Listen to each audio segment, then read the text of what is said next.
in some deeper reality that moral compass is reflecting, then what is the difference between my moral compass and the migratory pattern of a bird? That's programmed, right? And if there were a bird that didn't want to migrate and was able to build itself a nice little summer heated villa in Saskatchewan, then it should be able to live in Saskatchewan and be comfortable. Right? There's nothing, nobody can argue to that bird that that's not in accordance with what you're supposed to do. You're supposed to be in Mexico right now, right? So if there is an atheist who says that, well, you have a moral compass that doesn't like injustice, but I get my jobs by doing that, you can't argue that there is anything wrong with it. In other words, the idea of a moral compass is an internal contradiction, unless you believe in something deeper. So, would you agree that there's a chance for an atheist to be a good person according to what we define? It doesn't have to. Let's put good aside. Is meaningless. No, let's put aside what's the definition of good based on a religious perspective and atheist perspective. Based on your definition of good, whatever it is.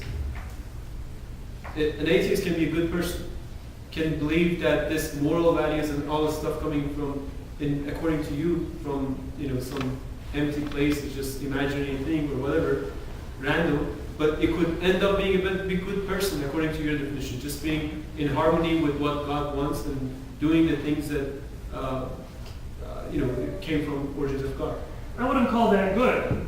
Well, it's just the action, right? What he does. So I can be a religious and have philosophy of what I'm doing a good thing, or that person can randomly or by whatever that is we call it fitra or whatever, doing the good thing.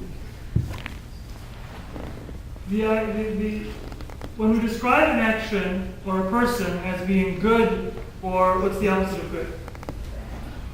Bad, evil?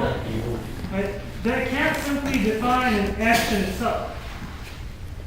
And therefore, yes, it is entirely possible for an atheist to act in a way that if he or she believed in something would be described as good.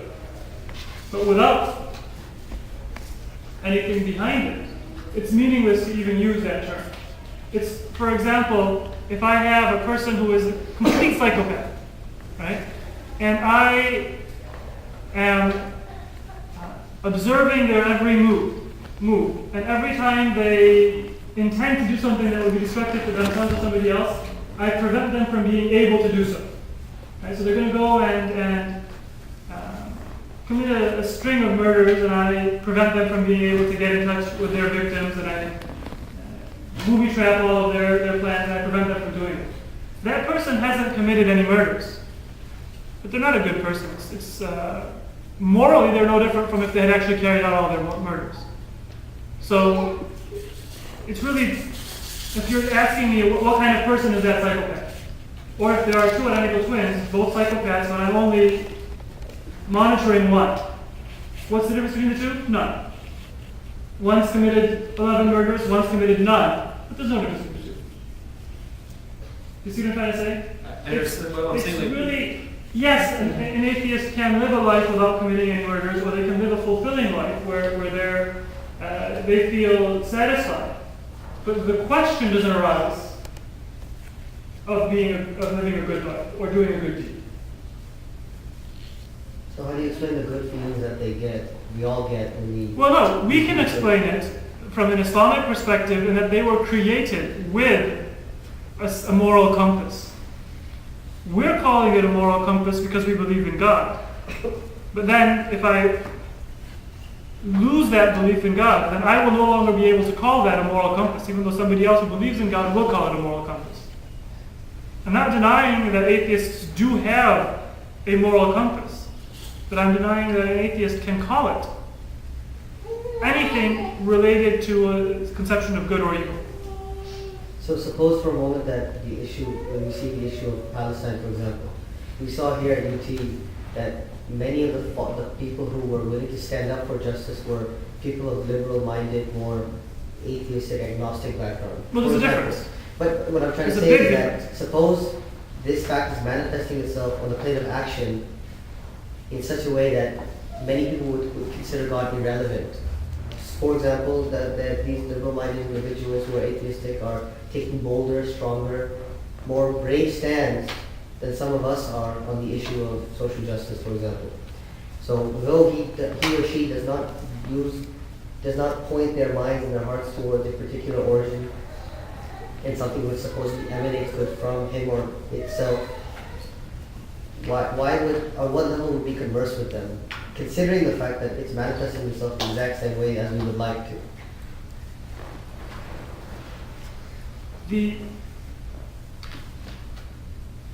That's actually several questions in one. Sorry. That's fine. It's an important question. Or it's important questions. First of all, I would dispute the point that an atheist is more willing to take a stand for what is right than a theist. Dispute whether that is perhaps a perception that we have or a factor of certain accidents of history or our circumstance, as opposed to a reflection of anything deeper. But assuming that's the case, even assuming that's the case, separate a theist or an atheist or an agnostic from a person who is liberal and says, I believe in a God. I don't want him to tell me anything about what to do. Right? God created the world, but he's not going to tell me how to live my life. Right? That person, none of what I've talked about until now applies to them. They can believe in a concept of good or evil. They just don't believe in religious law or religiously informed moral code. They'll accept the moral compass, but nothing beyond that. So what we've talked about until now does not apply to a liberal person who believes in something deeper in the world, right? Deists, even people who aren't deists, right? But an agnostic or an atheist, they can act in a moral way. But the question is that if you are confronted with a person who says might is right, or whether it be Palestine or apartheid or any other form of injustice, if you are confronted with a person who says that I don't believe that this is wrong, I can do it, it's fulfilling for me, I have no cognitive dissonance, so I should continue doing it. What can you say to them that they should stop? In other words, given that society, humanity has a strong moral compass, it has that evolutionary benefit for humanity that we talked about, the evolutionary bias towards altruism. It has the combined teachings and culture of religion and upbringing, and a creational basis within our existence. People will act morally whether or not they believe in God. But if atheism begins to prevail in society, even among those who are, for the sake of assumption, much more active in seeking justice than religious people, right? What path will that lead to over the course of generations as we peel away the influence of religions and religious culture, as we peel away that evolutionary bias for altruism? What will it result in?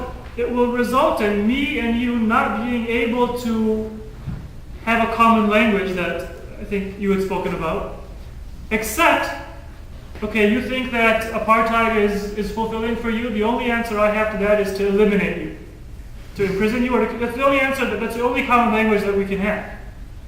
If neither of us believes in anything deeper, the only common language we can have is that my God is bigger. We don't believe in God, right? I have the bigger stick and I can subdue you. And so the process that humanity will take, if that philosophy does become widespread over the course of time and over the course of generations, is for the only justification for any sort of concept of human rights or any sort of concept of seeking justice to be what we can compel others to do, based on what I think is fulfilling and should be fulfilling for all the rest of you. Right? The only basis of our discussion can be might. And so personally, I would thank an atheist if they're taking a stand, and I would appreciate the fact that they're taking a stand for a cause that is right, based on that culture or that creational moral compass that people have. But at the same time, I would say that if this person writ large were to be deciding where human history is going to go, then it's simply a matter of one person saying, or one community saying, that we'll find our fulfillment through other means, through unjust means, for humanity to devolve to a complete jungle, where there can be no discussion other than subduing. Right? Now, humanity will probably never devolve to that point because the creational moral compass will never entirely disappear, but it'll move in a trajectory towards that direction. Does that make sense? Objections? Any objections to this point? All right, go.